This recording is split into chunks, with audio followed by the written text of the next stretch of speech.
മനു, ഇന്നലെ നമ്മുടെ സമരം, ഇന്നത്തെ ഈ മന്ത്രി വി ശിവൻകുട്ടിയുടെ പ്രഖ്യാപനത്തെ എങ്ങനെയാണ് നിങ്ങൾ കാണുന്നത്? വിജയത്തിന്റെ സൂചനയായില്ലേ?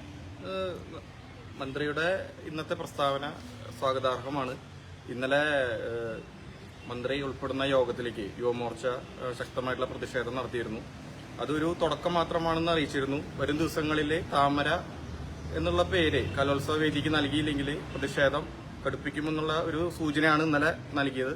അതിന്റെ ഭാഗമായിട്ട് അദ്ദേഹം യു ടേൺ അടിച്ചിരിക്കുകയാണ്. അദ്ദേഹം 15ാമത്തെ വേദിയുടെ പേര് താമര എന്നാക്കിയിട്ടുണ്ട്. സന്തോഷമാണ്, സ്വാഗതാർഹം.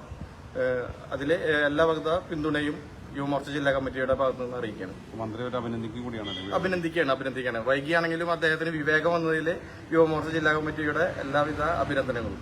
അപ്പോൾ അഞ്ജലി, ഇന്നലെ നിങ്ങളുടെ ഒരു സോഷ്യൽ മീഡിയയിലൊക്കെ വലിയ രീതിയിൽ ഷെയർ ചെയ്യപ്പെട്ടിരുന്നു. അപ്പോൾ ഇന്നത്തെ ഈ മന്ത്രിയുടെ പ്രഖ്യാപനത്തിൽ നമുക്ക് മനസ്സിലെത്രത്തോളം സന്തോഷമാണ്? നമുക്ക് ഒരുപാട് സന്തോഷമുണ്ട്. കാരണം ഞങ്ങൾ ഇന്നലെ സമരം നടത്തിയത് ഞങ്ങൾക്ക് വേണ്ടിയിട്ടായിരുന്നില്ല. ഞങ്ങൾ ഈ നാട്ടിൽ നമ്മുടെ വിദ്യാഭ്യാസ മന്ത്രി അടക്കമുള്ള പ്രമുഖ വ്യക്തികൾ വളർന്നു വരുന്ന കുട്ടികൾക്കുള്ളിൽ മതത്തിന്റെ പേരിലായാലും അല്ലെങ്കിൽ രാഷ്ട്രീയത്തിന്റെ പേരിലായാലും വിദ്വേഷം കുത്തിവെക്കുക എന്ന ലക്ഷ്യത്തോടു കൂടിയിട്ടാണ് ഇത്തരമൊരു പ്രസ്താവനയിലേക്കൊക്കെ അന്ന് പോയിരുന്നത്. താമര എന്ന് പറഞ്ഞാൽ വിവാദം ഉണ്ടാക്കും എന്ന് പറയുന്നത് എന്ത് അടിസ്ഥാനത്തിലാണെന്ന് ഞങ്ങൾക്ക് ഇതുവരെ ചിന്തിച്ചിട്ടും മനസ്സിലായിട്ടില്ല. അപ്പോൾ ഞങ്ങളുടെ ഇന്നലത്തെ ഒരു പ്രതിഷേധം അത് അദ്ദേഹം കാണുകയും അല്ലെങ്കിൽ അതിന് അദ്ദേഹം ഒരു പോസിറ്റീവായിട്ടുള്ള റെസ്പോൺസ് പിന്നീട് തന്നപ്പോൾ അത് ഞങ്ങൾക്ക് വളരെയധികം സന്തോഷമുള്ള കാര്യം തന്നെയാണ്. ഞങ്ങളുടെ പ്രതിഷേധം ഒന്ന് വിജയം കണ്ടു. ഒരുപാട് പേര് ചോദിച്ചിരുന്നു, 3-4 പേര് വെച്ചിട്ടാണ് പ്രതിഷേധം, ഇതൊക്കെ ഒരു പ്രശ്നമല്ലേ എന്നൊക്കെ ചോദിച്ചതിന്റെ മുന്നിലൊക്കെ ഞങ്ങൾക്കൊക്കെ ഒന്ന് തലയുയർത്തി നിൽക്കാം.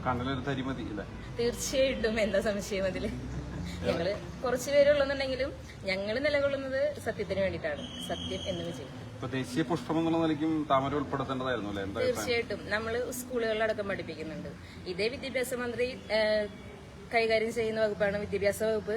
അതിൽ സ്കൂളുകളിലടക്കം പഠിപ്പിക്കുന്നുണ്ട് താമര എന്ന് പറയുന്നത് ദേശീയ പുഷ്പമാണെന്നുള്ളത്. അപ്പൊ എന്തുകൊണ്ട് ഇതില് ഈ സ്കൂളുമായി ബന്ധപ്പെട്ട ഒന്ന് തന്നെയാണല്ലോ കലോത്സവം എന്ന് പറയുന്നത്. അതിൽ അവരെന്തിനാണ് താമരേനെ മാറ്റി നിർത്തുന്നത് രാഷ്ട്രീയത്തിന്റെ പേര്?